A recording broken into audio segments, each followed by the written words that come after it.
Just a quick word to say the Scotland Rugby podcast is now available every Tuesday. Join me, Andy Burke and Tom English for everything you need to know about the world of Scottish rugby. Just head to BBC Sounds and subscribe to the Scotland Rugby podcast. The Scottish Football Podcast from BBC Radio Scotland.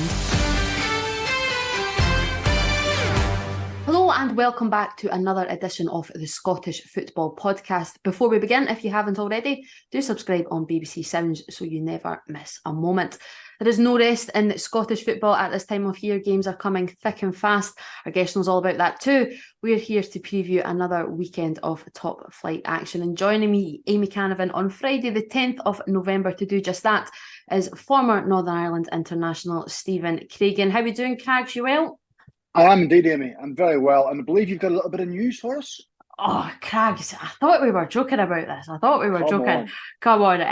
No, I've been... Spread the goodwill. Spread the goodwill. We're hitting off a bit of positivity. I have been named on the Women in Scotland 30 under 30 list. Thanks very much for outing me at Crag. So let's get stuck into the action very, very quickly, in case any listeners are still listening beyond that point. Not just because you're here though, Stephen, I think we should start with the match at Fir Park tomorrow. A huge game for both sides, including your old team, Motherwell. They hosting Hearts. The well experienced in their toughest run under Stuart Kettlewell's leadership today. I think that's fair to say. They're winless in their last 8 games. However, they did fight back to earn a draw in Perth on Tuesday. They really could have won it right at the death as well. Stephen, I think it is fair to say that Kettlewell still has some credit in the bank. He's not under immense pressure right now, but it is absolutely crucial that they rediscover that form that they showed at the tail end of last season and really at the beginning of Kettlewell's tenure, isn't it? Amy, you're spot on. It's been a tough spell for them. I think what will give Stuart plenty of heart and what should give the supporters plenty of heart is that on Tuesday night at McDermott Park, 2-0 down at half-time, it would have been easy for the players to feel sorry for themselves and think, well, it's not going to be our night. Stuart did say after the game that he had a real go at the players. He was as vocal with them at half-time as he's been since he took over, and he got a response. He got a real strong response from the players. They dominated the second half, albeit Stevie May had a chance later on, but also Ollie Shaw had a chance, really should have squared it to Theo Bear. So I think that should give them hope that the players are still with the manager. They're still all united as one. They're having a tough spell. Sometimes you just got to dig deep. You've got to find a way out of it. Their main problem has been conceding the first goal. The last time they scored the first goal in a league game, they won it, which ironically was against Hearts a few months ago. So you've got to get away from conceding too many goals. 14 goals, I think, in the last 7 games. Is criminal defending. That's not how Stuart built this team when he first came in. So they have to improve on that side. They've managed to start scoring a couple of goals, but having to chase games down all the time can be mentally and physically draining. So if they can get the first goal tomorrow, it could give everyone a lift and try and carry them forward. So it's a huge game for them, but a huge game for Hearts as well. Steven Naismith is a manager in his infancy. He's trying to make his way. Hearts are a big club with big demands. They expect to be challenging for that 3rd place and really pushing on for European football. So results haven't been good for Steven. 3 defeats in his last 4. The crowd have got a little bit boisterous. There's a bit of negativity coming out. And the only way you can turn that around is by simply finding a way to win games of football. Philosophy and style sometimes has to go out the window. You've got to find a way to win. And I also had a little look at Hearts' upcoming games. You've got St Johnstone, Kilmarnock, Rangers, Aberdeen, Celtic, St Mirren, Hibs. That's a tough run of games. So you have to start somewhere. It's imperative for Hearts to try and get a win tomorrow.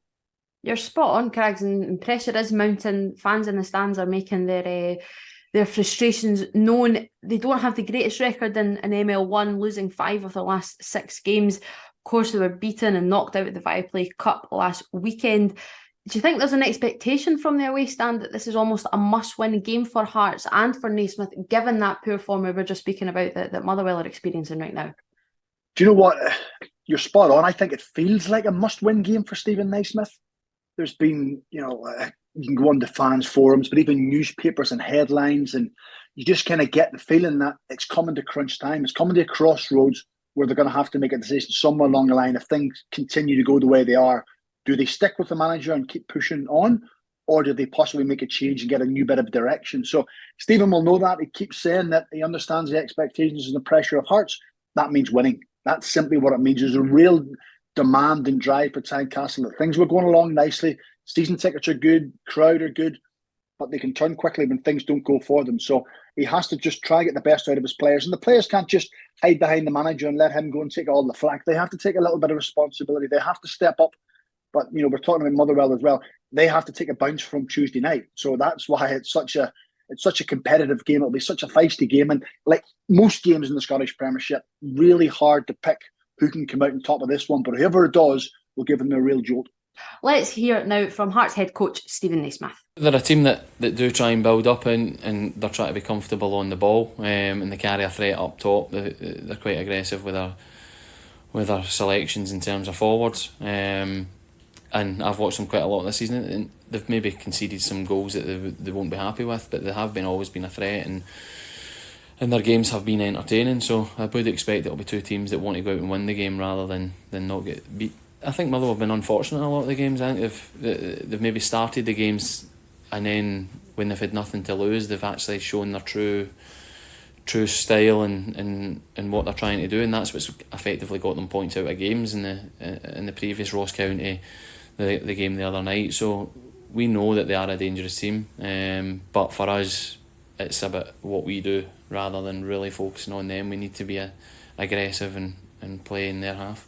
City rivals Hibs are also in dire need of a win. They've gone 7 games without one. Some tricky early days for Nick Montgomery, Stephen. Not in the attacking sense, unsurprising perhaps, with the talent that they have up top. But in the midweek against St Mirren, again, they squandered a lead and had to settle for a draw. Do you think it's almost a mentality thing for Hibs right now at the back? They don't have that issue. They are more than capable of going ahead, but they just don't quite manage to see wins out right now, do they? Well, it's funny, just in your question, you said, is it a mentality just now? But Lee Johnson had the exact same problem. They had a real problem with the conceding of goals and not playing particularly well defensively. And I look at, their 3 centre-halves that they have. He would be, Rocky Bashiri and Paul Hanlon and Will Fish. Is there a real leader there? It's just someone there who you think he's going to demand of people around about them, going to pull teams together and make sure you see games out, and make sure they defend well enough and they're strong enough. I'm not too sure they have that. The problem was there before Nick Montgomery came in. It's just been enhanced that a little bit more since he came in. It's probably just reaffirmed to him that he's going to have to go into the market in January and try and get himself an established, experienced centre-half who can influence others and can influence the team round about him, because they've got so many good facets of their team. You can see he's trying to implement a style of play. He wants to play a certain way. He wants to play with the ball, and they want to dictate possession. But if you're continually giving up goals, you're never going to give yourself a chance to win games. I think he's had 10 games now. He'll have had a right good look at the squad. He'll know what he needs. He'll know what he wants. And he has to make sure that he gets it, because Hibs have to keep moving forward. They certainly do. They take on Killie this weekend at Easter Road. Derek McInnes, he's been calling for the same sheer determination from his side that they showed against Motherwell last weekend. This is perhaps easier said than done though for Killie. I think this is a recurring theme for Derek McInnes so far this season, and perhaps actually just during his tenure. They are still showing their struggles on the road. Talking about mentality, it must just be incredibly frustrating for Derek McInnes and for the fans, really, Stephen, that his players still just can't quite seem to get the results on the road. They show that style that they do at home. They play some lovely football, get some great goals, but they just cannot seem to take it away from Rugby Park. I know, and if it was something simple, Derek would have fixed it by now, but it must be some sort of mentality thing, because they've got good players. They are really strong at home. The system Derek now has seems to suit the players that he has. He's probably found his way into a system, and the people who can affect games, they're strong defensively, they're good leaders, and I don't know what it is when they go away from home that they just can't seem to gel or seem to get those results. And it's something that frustrated Derek last year, and it's something that will be frustrating him now. Of course, he doesn't want to keep going on about it. We will talk about it an awful lot. Then the players, listen to podcasts, they read the papers, they read social media, so they're fully aware of the issues that are going on around about it. And sometimes then it gets into your head and it starts to eat away at you. But Kilmarnock, over the last few weeks I've watched down at Rugby Park, and they've been strong, they've been aggressive. Kyle Vassell's going to be a big loss for them, but I have to say Innes Cameron came on last week, scored the winner, and showed glimpses of the potential that he has to fulfill. He's 23 years of age now. He's got to make sure he's an established first team player, and he's chomping at the bit to try and play every single game. But we spoke about Motherwell against Kilmarnock and Motherwell against Hearts, and what a competitive fixture that's going to be. This one's going to be the exact same, because you just think Kilmarnock's form has to turn somewhere, because their home form's been good, the players are feeling good about themselves. And if they go to Easter Road and turn Hibs over, then it'll get a little bit feisty in there with the Hibs fans, because they're wanting to push themselves up the league. So another evenly matched fixture. You mentioned Innes Cameron there. I think you're spot on to do so. Don't know how long Kyle Vassell will be out injured as well. Like you say, he's 23 now. He's had a few loans across the SPFL. I remember him at Alloa. He really needs to kick on now, doesn't he? And I know you say like get that run in the team, but he needs to start scoring goals and showing that he's a top flight striker. Well, he's shown glimpses over the last couple of seasons that he can do it. But Derek keeps going out and bringing other centre forwards in, which tells me he doesn't have full trust in him, but he's not where he wants to be at this moment in time. But I have to say, when he came on last week, I was slightly concerned, would it affect Kilmarnock? Because Kyle Vassell's such a focal point for them. He wrestles with defenders. He brings Marley Watkins into the game. David Watson breaks from midfield and plays off his knockdowns and his flick-ons. And I just thought, if they lose Vassell, can he step up and can he fill that void? And he did. He chased down, he won headers, he bullied centre-halves, and I thought, right, you've got the attributes to do that. You can't just come on and do it for 50 minutes or 60 minutes. You've got to do it week after week after week. You want to be a Scottish Premiership player. You've raised the bar for yourself last week. You have to go and fulfil that. Yes, he gets his goal, but I think what Derek likes from his centre forward is bringing other players in the game. Protect you. You look at Matty Kennedy crossing from the left-hand side and Daniel Armstrong. You've got to be in those areas. And listen, he's got everything you need to be a centre forward. I've watched him from a young boy when I used to work at Motherwell in the under-20s, and we come up against him. He was always a handful. And I thought, if he can just time it right, he could be a really good centre forward. So let's hope he fulfills his potential. Right, we need some positivity in this podcast, so let's head to Dens. It's been an absolutely fantastic start for Tony Docherty's first role in management. Getting that win, again, really grinding out a win actually against Livingston last week. Livingston certainly tried to throw the kitchen sink at it late on. Are Dundee one of the surprise packages of the season so far, Craigs? I think they are, and I say that because Tony, first of all, getting his first managerial job, but also having to completely rebuild a squad from last season, bringing players in, trying to gel them together, little bits and pieces, taking a few gambles, taking a few risks here and there, and not really knowing how it's going to come together. They drew against Ross County a couple of weeks ago, and there was a few grumblings at home that their home form wasn't good and they needed to start turning things around. Suddenly they go to Livingston, they pick up a win. Rangers can beat anybody 5-0, so sometimes you take that game in isolation, forget about it, move on. Then they beat Livingston again. So the positivity around, they're sitting lovely in the table.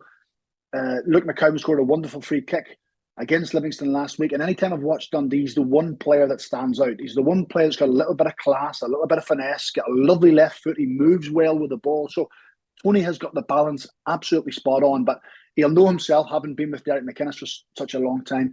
You don't get carried away. You enjoy the moment, absolutely. But you go back to the players and you reaffirm you've got to keep working away. You've got to keep churning out results.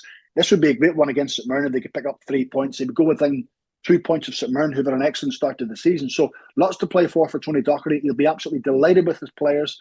And it just shows you with a couple of wins, I think it's 2 wins and 3, you can certainly throw yourself up the table. But he knows that hard work has to continue. Absolutely. And it is St Mirren that they host tomorrow. Stephen Robinson thought that their 2-2 draw with Hibs was one of their best performances of the season on Wednesday. I think that caught a few folks out, but it was a statement kind of result, wasn't it, Stephen? It showed a different side to the Buddies. Well, I think that's the one thing that they have in abundance is character and spirit. I've been to watch them training a couple of times. Stephen's a friend of mine, so I've been to watch them training a couple of times. And when you walk in, you get that vibe in the training ground, that everybody's in together, they're laughing, they're joking, there's a real good spirit, the morale's good. Clearly, when you're winning games of football, that helps. But even in the training ground, you can see them all working for each other and chasing each other and demanding off each other. And that's a really good place to be as a manager, because you know you have the trust of your players and the players are looking after one another. So it was no surprise for me that they came back. They were knocking on the door, they were pushing, they were probing. They give away 2 soft goals, which is really unlikely. And I know that'll hurt Stephen, but they'll be back on the training ground to work on it. So I think to go so deep into the game and to manage to get a point out of it, it'll feel like a win.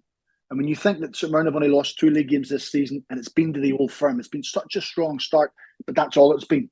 They'll now be thinking, right, we need to get back to winning ways. We need to go to Dundee. I watched the game earlier in the season. The 2 met down at St Mirren Park, and it was really competitive. St Mirren went 2-0 up. Dundee got back to 2-1. could maybe have nicked something at the end of it. So Stephen will be fully aware of the strengths of Dundee, but his team have got a certain way to play. They're structured, they're rigid, they know what they have to do. They've got a little bit of flair, a little bit of pace. Again, I think this is a really competitive fixture. If you were to push me, who would come out on top? St Mirren possibly may just have a little bit too much physicality for Dundee, but we'll soon find out. It's a cracking card, actually, on Saturday. And rounding off the action, Craig Levein is back in the dugout on a Saturday afternoon. His St Johnstone side host Ross County. This will have been, you would imagine, one of the games, perhaps at both sides really, would be looking at that they can get the win. And this will certainly be one that Levein will have think that early doors in his tenure, it could pick up boost the morale perhaps in the dugout and then in the dressing room, Stephen. Well, he's probably thinking at half-time, we're coming towards half-time on Tuesday night, it's great to be back. We're 2-0 up, and the team are playing well, things are good. And suddenly it goes to 2-2, and he's probably thinking, what am I doing here? Why am I putting myself through the ringer once again? But listen, that's a life as a manager. Things can change very, very quickly. I think what will please him, I know he didn't take the game before that against Kilmarnock, but that's 4 goals in 2 games. That was the one thing under Stephen McLean and St Johnstone really struggled. That was getting goals. So they're back on the goal trail, having someone like Nicky Clark back and available. 3 goals in his last 2 games, absolutely huge. Because when you're hoping to get away from trouble and maybe push yourself towards the top 6, it can boil down to suddenly having a prolific goal scorer. Just a little poacher who can go and nick goals here and there and win the close games. The games that are maybe going to be 0-0 can maybe nick you a goal. So Nicky Clark is that kind of player. So Craig and Andy Kirk will have to find a way to try and get as much supply to Nicky Clark as he possibly can. But listen, I'm quite surprised Craig came back in. I just thought he was out of football. He didn't want to come back into it. But clearly, when you're away from it for a little while, you get the itch. You want to come back. You want to try something. So fair play to him for putting his reputation back on the line, because St Johnstone were in a little bit of trouble. But it's a good football club. He's vastly experienced. He's brought Andy Kirk in to do his coaching for him. So it'll be interesting to see how that plays out. But they know if they win, they go off the bottom of the table because they'll jump above Ross County. So that will be in the minds of Malky Mackay and his players. I think they have to forget about last Saturday. It was a really tough game against Celtic, being down to 10 men. 3 draws in the week prior to that. So there's a little bit of positivity about Ross County in some performances. 8 games where they win. Malky, again, if you want to get away from trouble, beat those teams around you. It gives you a real boost and can deflate the opposition. So a real feisty, competitive game down at St Johnstone. Like the rest of the card on Saturday, you said, that's some really good, intriguing games, and this is another one. Absolutely. Now we kick on to Sunday, starting with the early kick-off at Almonvale. Livy, they're experiencing a real torrid time right now, slumping down at the wrong end of the table. They won't want to be welcoming Rangers on Sunday, but they are. Stephen, what's going wrong for David Martindale and Livy right now? It's almost the same question you asked me with Derek McInnes's team at Kilmarnock. How can they not win away from home? Because there's nothing specific standing out. When you look at Livingston, David Martindale said ahead of the season he felt it was going to be a tough one. It was going to be a big challenge. And I just think sometimes when you continually say those things, it gets into the mind of the players. And suddenly they start believing it's going to be tough, it's going to be a challenge, rather than trying to have reverse psychology and build them up and, give them a little bit of belief. But it's, I've no idea what it is. Because I look through their squad and I think they've got good experience, they've got good players, they've got a goal scorer. I'm talking about Nicky Clark. They've got Bruce Anderson, who can nick goals. They've got Nubley, who's a good player, can impact games. But for some reason, it's just not clicking. What Davy's probably done in the past isn't working. So he's going to have to try and mix something up. He's went and brought in Brian Rice, and I think that's going to be an intriguing one to watch, because I watched Brian Rice as a coach and how his teams like to play total football all the time, whereas David Martindale is maybe a little bit more pragmatic, a little bit more direct. So it's going to be interesting to see how that balance works, how the two of them can work together and get something. But, Davy's obviously thinking, I'll get a fresh voice in. I'll get someone in who may change the training slightly, who may give a couple of little ideas just to try and get a response from the players to try and change the direction of it. And suppose probably one of the teams you don't want to face when you're looking for a little bit of form is Rangers, because their form's been absolutely terrific under Philip Clement. But Livingston have done it before. They've caused upsets at the Tony Macaroni Stadium. They will have to do it again, and they will probably have to produce a performance that is better than anything they've produced. And then I was going to say the last 4 games, but probably all season. They're going to have to try and find form from somewhere, because this is a really tough game for them. It really, really is. It's the complete opposite at Rangers, as you say. Philippe Clement, he's continued his unbeaten run as manager against Sparta Prague in Europe. He's booked his spot in the Viaplay Cup final. It's been a remarkable turnaround at Ibrox, and it just shows, I think Craig Levein will be hoping he can sort of have the same impact at McDermott Park, because the mentality shift and the joy, the buoyancy in the stands that he has managed to completely turn on its head. It's compared to 6 weeks ago, it's remarkable, Stephen, isn't it? It is. You mentioned all those things, but probably the one thing you didn't mention was the level of performance. I think last night's first 45 minutes was as good as it's been at Rangers for a long, long time, and I think that's what will please the supporters. The fact that there's an identity coming back to the team. You can see what they're trying to do, the demands the manager's putting on. But what I really like about him and what's impressed is that he doesn't get carried away. He doesn't use words to overemphasize what's going on. He doesn't get too excitable about things. He keeps everything low key. If people say, "Did your team play really well?" He'd say, "No, but we played well. Were you happy with the result?" Well, I was happy with aspects of the game. So he's really on it. And that's the sign of a vastly experienced manager who's been there, who's done that, doesn't get carried away, keeps the players on their toes, and he's got a real presence about him. I can imagine the players will find him very hard to read. As in, when you're looking at him thinking, does he like me? Does he fancy me as a player? Am I going to play? And I think that's a good place to be as a manager, because it keeps everyone on their toes. They're all desperate to impress. They're all desperate to play. And when results start to turn, suddenly the momentum starts to go with it. Ultimately, if they win on Sunday, they go within 2 points of Celtic, albeit Celtic play Aberdeen a few hours later. But that has to be the motivating factor. Try and put as much pressure on your rivals as you possibly can. Keep up the level of performance and go and win the game. And rounding off the action, as Stephen said, are Celtic and Aberdeen. Celtic looking to put their Athletic hammering behind them. It seems that the key problem for Brendan Rodgers right now is trying to figure out, Stephen, who replaces Rio Hatate really. Is it Paulo Bernardo? Is it David Turnbull? He impressed last week against Ross County, obviously didn't start against Athletic. I know, I've got a sneaky feeling that I know who you're going to suggest, but I just want to touch on David Turnbull. Last week, his performance against Ross County, he just showed exactly what he can do, didn't he? Yeah, and Brendan has played him domestically, hasn't really given many minutes in European football, which will be a big frustration to David. Whether he thinks the dynamism of the game it doesn't suit David. Listen, I've watched him long enough, I think it certainly can. But just, you think back, you're talking about Rangers there saying 6 games ago, the big turnaround. Well, you only have to look back 2 weeks ago when Celtic played Atletico at home.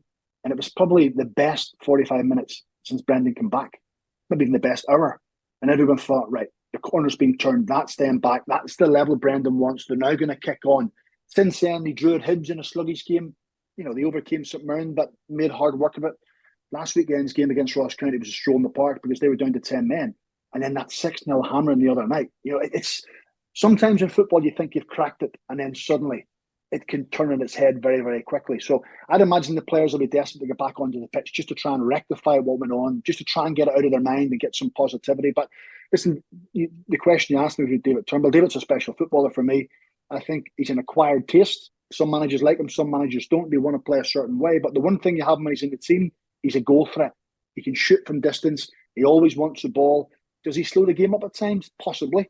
But I think he draws players to him, and he's got the awareness to pop things off. So I would imagine Brendan will go back to David Turnbull tomorrow, because he wasn't scarred by what happened the other night. He didn't play in the game. So I'd imagine he'll go back and think, here's your chance again. You're fresh. Your mind's clear. On you go. You've got a little point to prove to me. On you go and do it. So I would imagine Celtic will win the game just because Aberdeen have had a tough spell. But certainly if Aberdeen can produce anything like they did last night, then it's not going to be straightforward for Celtic. I know you took in Aberdeen's Greek exploits last night. What impressed you most from Barry Robson's side, Stephen? They earned a draw. Of course, they ultimately crashed out of Europe, but there was a lot of positivity around the performance, wasn't there?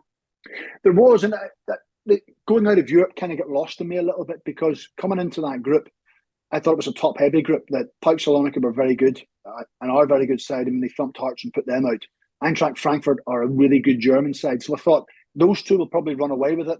Aberdeen, can at least stay within touch of those two when they play against them. I think Barry will be happy and potentially beat HJK Helsinki. But that's 4 conference games they've had, and they've been competitive in every single one. And they could have had something from every single game.